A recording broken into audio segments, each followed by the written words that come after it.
Among Us je danas jedna od najpopularnijih video igara. Možda dosta znamo o ovoj igri, ali jedna stvar možda nekima nije jasna. Postavlja se pitanje zašto je mobilna verzija igre besplatna, a da biste je zaigrali na kompjuteru trebate platiti 5 eura. Halevik have joined the chat.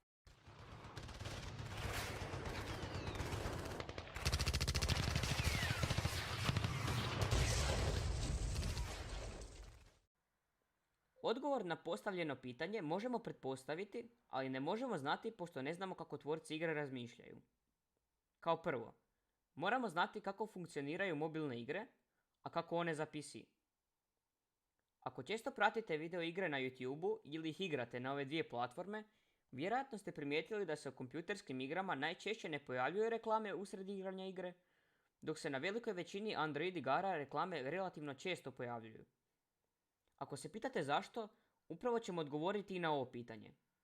Naime, dok se dosta popularnih PC igara plaća, najveći dio popularnih mobilnih igara su one besplatne. No, ako je neka igra besplatna, to ne znači da autori igre ne zarađuju od nje. Autori, ako žele naravno, u svoju igru mogu dodati reklame.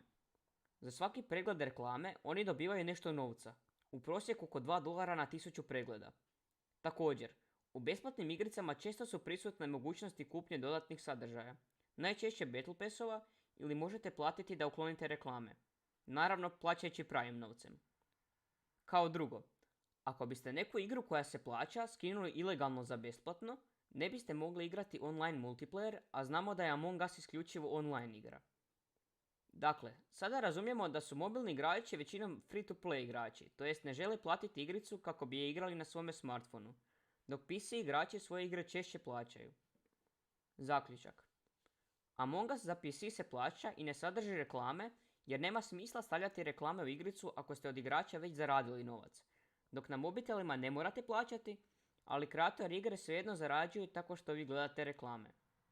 Ako vam reklame smetaju, morat ćete na igri potrošiti isti iznos koji PC igrači plaćaju prije instalacije igre, 5 eura. Onda, je li bolje igrati na mobitelu ili PC-u? Pa, PC verzija je ista kao i mobilna verzija, osim što na PC-u nema reklama i odmah dobijete dodatnu kozmetiku koju na mobitelu možete otključati tek nakon što platite 5 eura. Naše osobno mišljenje je da je mobilna verzija bolja jer je besplatna, ista je kao i PC verzija, a za ništa niste zakinuti jer je kozmetika koju dobijete za 5 eura totalno nepotrebna. Hvala što ste pogledali ovaj video. Ako vam se video svidio, puno bi nam značilo da ga lajkate i subscribe-ate se, jer bi nam to bila motivacija za daljnje snimanje. Hvala na pažnji i pozdrav!